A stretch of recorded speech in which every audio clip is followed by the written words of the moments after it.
अब पुलिस अनिल मिश्रा से पूछताछ करेगी, ये रुचि बता रही हैं। उन्हें पूछताछ के लिए समन भेज दिया गया है। दूसरी तरफ जो 8 आरोपी गिरफ्तार किए गए हैं, उनकी जुडिशियल रिमांड आज 14 दिनों के लिए बढ़ गई। अब सभी 8 आरोपी 13 जुलाई तक जेल में रहेंगे। आज सभी आरोपियों को वीडियो कॉन्फ्रेंसिंग के जरिए एंटी करप्शन कोर्ट में पेश किया गया। पुलिस ने रिमांड की मांग नहीं की, इसलिए कोर्ट ने सभी को 14 दिन के लिए जुडिशियल कस्टडी में भेज दिया। हालांकि इन सबके खिलाफ पुलिस की जांच अभी चल रही है, घरों की तलाशी चल रही है। आज भी पुलिस ने आरोपियों के घरों से कई अहम दस्तावेज जब्त किए हैं। इनमें जमीनों के रजिस्ट्री के कागजात हैं, प्रॉपर्टी के डॉक्यूमेंट्स हैं और अलग अलग बैंकों की पासबुक्स शामिल हैं। कुछ लोगों के घर से बड़ी मात्रा में गहने बरामद हुए हैं। ज्वेलरी खरीदे जाने की रसीदें मिली हैं। अब पुलिस जांच करे कि यह संपत्ति और ज्वेलरी चढ़ावे में चोरी की रकम से तो नहीं खरीदी गई, कहीं ये ज्वेलरी वो तो नहीं है जो चढ़ावे में आई थी। इन्वेस्टिगेटिव ऑफिसर ने आज कोर्ट को बताया कि जांच अभी पूरी नहीं हुई है, सबूत जुटाए जा रहे हैं।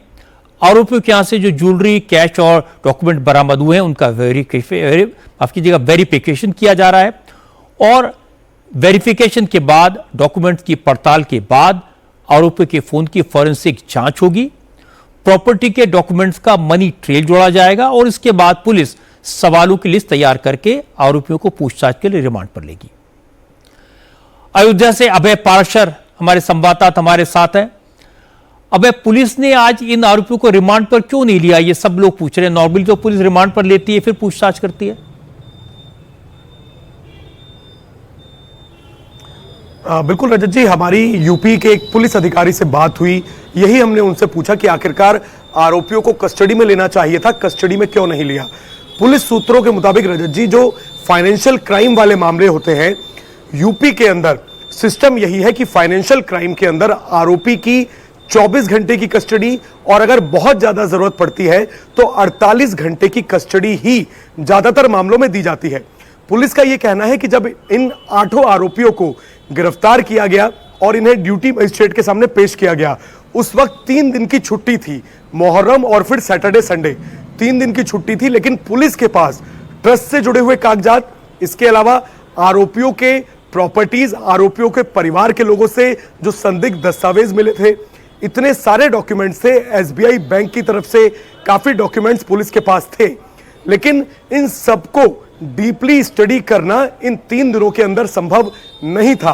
पुलिस ने यह बात भी साफ करी कि अब क्योंकि आरोपी 14 दिन के लिए जेल में हैं, लेकिन जैसे ही इन डॉक्यूमेंट्स की स्टडी हो जाएगी, उसके बाद जैसे ही आईओ को लगेगा कि किसी भी आरोपी से कोई चीज वेरीफाई करनी है या फिर उससे पूछताछ करनी जरूरी है, तो पुलिस की टीम कोर्ट के अंदर एक एप्लीकेशन देगी और जेल में जाकर जितने भी आरोपी हैं जिससे पूछताछ की जरूरत होगी, उसके बयान भी दर्ज करेगी और उससे क्रॉस क्वेश्चनिंग भी जेल के अंदर करेगी।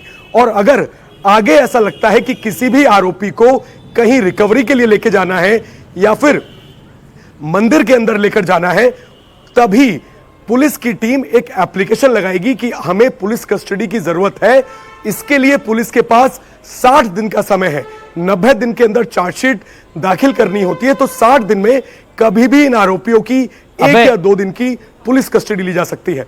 अब पुलिस को यह भी पता करने की जरूरत है ना कि ये जो राम मंदिर में जो लोग हैं, जो लोग पकड़े गए हैं, इनके अलावा जो लोग हैं जो नोट गिन रहे थे, वो लोग वहां कैसे नौकरी कैसे पाए, उनको किसने नौकरी दिलवाई?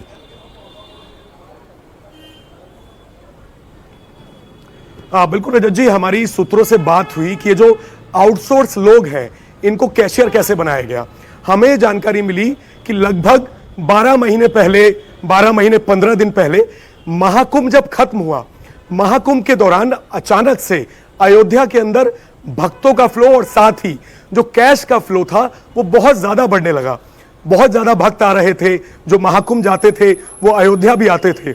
ऐसे में ट्रस्ट के लोगों ने एसबीआई बैंक से संपर्क किया और यह कहा कि उन्हें ज्यादा लोगों की जरूरत है जो कैश गिन सके। लेकिन कुछ ऐसे लोगों का इंटरव्यू ट्रस्ट के लोगों ने ही लिया जिनका कोई बैंक का बैकग्राउंड नहीं था। जैसे कि एग्जाम्पल के तौर पर जो लवकुश है, लवकुश के बारे में हमें जानकारी मिली कि एक ऑटोमोबाइल कंपनी में मैकेनिक के तौर पर पार्ट टाइम जॉब करता था 12 महीने पहले, यानी कि कैशियर लगने से पहले। साथ ही फूड डिलीवरी का काम किया करता था, लेकिन किसी जानकार ने लवकुश का संपर्क, अनुकल्प का संपर्क, अविनाश शुक्ला का संपर्क ट्रस्ट में कुछ लोगों से कराया। ट्रस्ट के लोगों ने इंटरव्यू लिया और इतनी बड़ी लापरवाही हुई कि जिसका बैंक का बैकग्राउंड नहीं है उसको कैशियर के तौर पर 15 से 20 हजार रुपए की सैलरी में नौकरी दे दी। और 1 साल के अंदर इन आरोपियों ने, लवकुश ने 25 लाख की जमीन खरीदी, 60-70 लाख रुपए का एक मकान बनाकर तैयार कर दिया, तो इन्होंने चोरी करनी शुरू कर दी।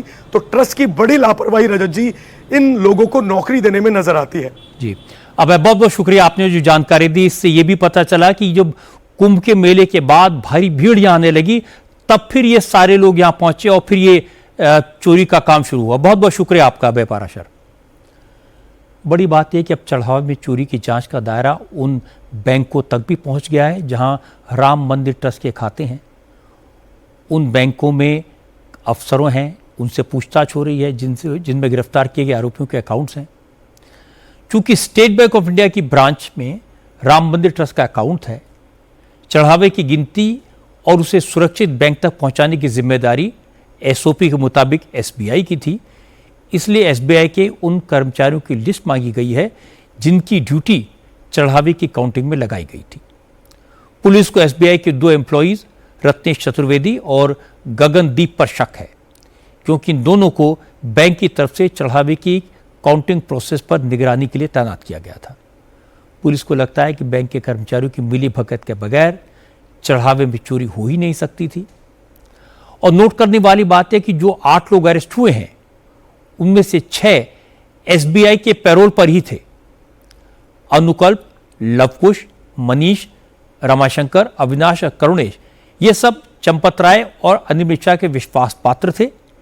इन्हीं लोगों ने 6 आरोपियों को गिनती के काम में लगाया, लेकिन इनको सैलरी बैंक से मिलती थी। पुलिस को शक है कि 6 आरोपियों की मदद गगनदीप और रत्नेश चतुर्वेदी ने की, इसलिए अब ये दोनों भी पुलिस के रडार पर हैं।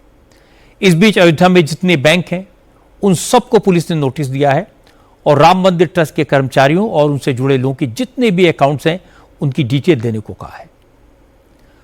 पुलिस की नजर खासतौर पर एसबीआई पर है, क्योंकि चंपत राय ने पूछताछ के दौरान सारी जिम्मेदारी इसी बैंक पर डाल दी। पता चला कि चंपत राय ने पुलिस से कहा कि एसबीआई के साथ राम मंदिर ट्रस्ट का करार है, दान पत्रों से निकाली गई रकम की गिनती और उसे बैंक तक पहुंचाने की जिम्मेदारी एसबीआई की है, इसमें ट्रस्ट का कोई रोल है ही नहीं, इसलिए चोरी की जिम्मेदारी भी एसबीआई की है। लेकिन सच्चाई है कि चढ़ावी की रकम की काउंटिंग के लिए जो लोग रखे गए थे वो सब चंपत राय और अनिल मिश्रा की सिफारिश पर रखे गए थे। एसओपी के मुताबिक प्रोसेस यह था कि दान पेटियों को खोलकर पैसे को काउंटिंग सेंटर तक ले जाने, फिर पैसे की काउंटिंग करने और उसे बॉक्सेस में रखकर काउंटिंग सेंटर से बैंक तक पहुंचाने की सारी जिम्मेदारी बैंक की थी। लेकिन एसबीआई ने यह काम आउटसोर्स कर दिया, दूसरी एजेंसी के जरिए कर्मचारी रखे। लेकिन ट्रस्ट का कहना है कि इस सेंसिटिव काम में ट्रस्ट के विश्वास पात्र लोगों को रखा जाए, इसलिए जो लोग रखे गए थे उनके नाम चंपत राय और अनिल मिश्रा ने ही रेकमेंड किए थे। अब सवाल यह भी कि क्या बैंक को इतने बड़े पैमाने पर होने वाली चोरी के बारे में खबर तक नहीं थी? अब मैं आपको एक बड़ी बात बता रहा हूं, बैंक को चोरी की भनक लगी थी। एसबीआई ने 3 महीने पहले भी काउंटिंग में लगे स्टाफ को बदलने की राय दी थी, इसका प्रोसेस भी शुरू किया था, लेकिन चंपत राय और अनिल मिश्रा ने इसका विरोध किया, किसी को हटाया नहीं गया। जानकारों ने मुझे बताया कि इसकी वजह से चोरी करने वालों के हौसले और बढ़ गए, इसलिए अब मंदिर ट्रस्ट चंदे के लिए बिल्कुल नया सिस्टम लागू होने जा रहा है। अयोध्या में जो महापाप हुआ है उसकी जांच पुलिस कर रही है, लेकिन अब इस तरह की लूट ना हो, क्या सिस्टम बने, इसके लिए क्या उपाय किए जाएंगे, इसके लिए हम देवेंद्र पाराशर के पास चलते हैं। देवेंद्र, क्या अब नए इंतजाम किए जाएंगे, क्या नए प्रबंध किए जाएंगे, क्या नए सिस्टम बनाए जाएंगे ताकि कम से कम आगे से इस तरह की चोरी ना हो? रजत जी, जैसा कि आप बता रहे थे कि एसबीआई के एमओयू था ट्रस्ट के साथ और वो उस एमओयू को ठीक तरीके से पालन करने में नाकाम रहा, ये उसकी जिम्मेदारी थी। तो ऐसे में अब आगे के विकल्पों पर विचार किया जा रहा है और 6 जुलाई को ट्रस्ट की जब बैठक होगी अयोध्या में तो उनमें 2 चीज़ें पहले होंगी। पहली तो बात तो ये कि जो 2 इस्तीफा हुए हैं चंपत राय और अनिल मिश्रा का, उस इस्तीफों का रखा जाएगा और ट्रस्ट उसे स्वीकार लेगा। साथ ही साथ संघ के तरफ से सोर्सेस से जो हमें जानकारी मिल पा रही है 2 नाम उसमें रखे जा सकते हैं इन दोनों की जगह पर, और उसमें यह भी तय करना होगा कि सेक्रेटरी जनरल कौन होगा। और दूसरी चीज़ जो चर्चा होगी वो ये कि आगे चढ़ावा की धनराशि को लेकर किस प्रकार की व्यवस्था अपनाई जानी है। तो उसमें उसके 2 हिस्से हैं। पहली बात तो ये कि जो चढ़ावा के रुपए दिए जाते हैं उसको लेकर अभी एक प्रपोजल पर बातचीत चल रही है कि उसमें ये कि ज़्यादा से ज़्यादा डिजिटल ट्रांजैक्शन किया जाए। अभी जैसे चढ़ावा के लिए 20 दान पत्र हैं तो 20 दान पत्र की ज़रूरत नहीं, 19 आप हटा दें और एक ऐसा भी ना रखें कि सिर्फ डिजिटल ही रखें। अगर किसी के पास डिजिटल व्यवस्था ना हो तो उसके लिए एक दान पत्र रखा जा सकता है, लेकिन QR कोड के मार्फत डिजिटल ट्रांजैक्शन इसको बहुत ज़्यादा प्रमुखता से चढ़ावा की धनराशि के माध्यम के तौर पर इस्तेमाल किया जाए और उसमें स्वाभाविक तौर पर जब डिजिटल ट्रांजैक्शन होगा तो ये सारी समस्याएं नहीं होंगी। दूसरी चीज़ कि जो बहुमूल्य धातुएं हैं उनको लेकर आखिर क्या व्यवस्था होनी चाहिए, उसमें एक विचार फिर से चल रहा है और ऐसा नहीं है कि ये नया विचार ट्रस्ट के सामने आया है। 2023 में भी इंडियन गवर्नमेंट मिंट यानी कि भारत सरकार की जो टकसाल है जो कि सिक्कों की ढलाई का काम करती है, फाइनेंस मिनिस्ट्री के अंतर्गत आती है, security printing and minting corporation of India जो कि 100% सरकारी कंपनी है और वित्त मंत्रालय के अंतर्गत काम करती है, उसी को ये जिम्मा दिया जाए। 2023 में भी रजत जी दिया गया था, लेकिन 1.5 महीने के अंदर बमुश्किल उस सरकारी कंपनी ने प्रोफेशनल माहौल ना होने के चलते अपने काम को वहाँ से खींच लिया और जो करार किया गया था उसको नल एंड वॉइड कर दिया। अगर तिरुपति की बात करें तो तिरुपति में यही सरकारी कंपनी बहुमूल्य धातुओं की जांच करती है, फिर उनका ढलाई का काम करती है और वापस सिक्कों के उसमें ईंट के तौर पर उसको रिटर्न कर दिया जाता है। मुंबई, कोलकाता, नोएडा, इसके अलावा हैदराबाद, ये 4 जगह पर इंडियन गवर्नमेंट मिंट है और हम सभी जो जानते हैं कि 1 रुपये, 2 रुपये, 5 रुपये, 10 रुपये, 20 रुपये इस तरह के जो सिक्कों की ढलाई का काम किया जाता है इसी मिंट में होता है। तो यहाँ भी उस काम को फिर से उन्हें दिया जाए। इसमें रजत जी 2 चीज़ें हैं। पहली बात तो ये कि जो भी चढ़ावा दिया जाता है उसके जांच करने का एक्सपर्टाइज उन्हीं के पास है। ट्रस्ट के लोग ये नहीं जान सकते कि जो बहुमूल्य धातु आपको दिया जा रहा है वो वास्तव में असली है या नकली है। और दूसरी कि उसको ढलाई, उसकी प्रोसेसिंग, उन सारी चीज़ों की जिम्मेदारी भी वो प्रोफेशनल तरीके से कर सकते हैं। तो इन सारे पहलुओं पे बहुत गंभीरता से विचार हो रहा है, जिससे कि जो हो गया वो तो हो गया, उसके लिए कानून अपना काम कर रहा है, लेकिन आगे की व्यवस्था बहुत सुचारू तरीके से की जा सके उसके लिए वॉर लेवल पर मंथन चल रहा है। रजत जी, ये बिल्कुल ठीक आप देवेंद्र कह रहे हैं। अगर वो मिंट को अगर ये सब काम दिया होता, अगर जो SOP है उसको फॉलो किया गया होता, अगर SBI ने जिम्मेदारी निभाई होती और ये लोग अपने अहंकार में अपनी न चलाए तो शायद इतनी बड़ी समस्या देश के सामने ना होती, राम भक्तों को इतनी चोट ना पहुंचती। बहुत बहुत शुक्रिया आपका देवेंद्र पाराशर।